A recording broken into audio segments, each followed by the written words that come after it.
احتمالاً تا حالا شما به این مشکل برخوردید که نشستید توی خونه و دارید با اینترنت همراه گوشیتون کار میکنید و میبینید که اینترنت زیاد سرعت بالایی نداره و بعد میرید یک جای دیگه خونه و میبینید که اینجا اینترنت سرعتش بهتره. بعد جاهای مختلف رو تست میکنید و به یادتون نگه میدارید که کجا اینترنتش خوب و بالاست، سرعت بالایی داره. خب این مشکل رو چی میشه قبل از اینکه ما جاهای مختلف رو تست کنیم سرعت رو بدونیم، یعنی بدونیم کجا سرعتش بالاتره، حتی بدونیم دقیقاً کجا سرعتش بالاست. خب یک برنامه هستش به نام اسپید تست بای اوکلا. اسمش رو و عکسش رو توی ویدیو قرار میدم، میتونید از مایکت، بازار و یا گوگل پلی دانلودش کنید. بریم ببینیم این برنامه چیه و چطوری ازش استفاده کنیم.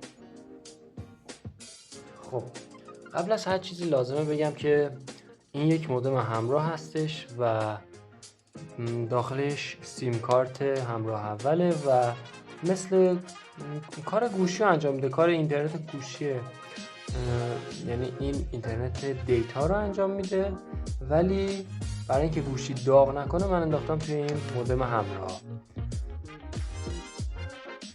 و وای فای گوشی رو بهش وصل کردم و در واقع من الان این مودم رو هر جایی قرار بدم سیگنال مخابرات اون قسمت از خونه رو دریافت میکنه. الان میریم همونطور گفتم مارکت، بازار یا گوگل پلی هیچ فرق نمیکنه، میریم مارکت و من قبلا سرچ کردم اسپید تست بای اوکلا رو سرچ میکنیم و این برنامه رو کلیک میکنیم روش و من نصبش کردم، شما هم نصبش میکنید و بذارم و ببینم داخلش نیستم. نه، داخل برنامه که میایم یه تست میکنیم، اینطوری نیست، یک تستی از همینجا، یعنی مودم همینجایی هست، میخوام ببینم سرعت دانلود توی همینجا چطوره. همونطور که میبینید هم سرعت دانلود، هم سرعت آپلود و هم پینگ اینترنت رو به شما میگه.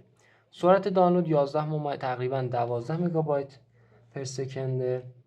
آپلود که زیاد مهم نیست چون ما دنبال آپلود ویدیو نیستیم، میخوایم ببینیم اینترنت کجا بهتر، در واقع کجا بهتر قطع میده و اینجا شد 12، تقریبا 12 مگابایت در ثانیه. حالا میخوام اینو جابجا کنم و بذارم یک قسمت دیگه از خونه دوباره تست بگیریم. خب من مودم رو گذاشتم اون ور خونه و ببینیم الان چجوری جواب میگیریم.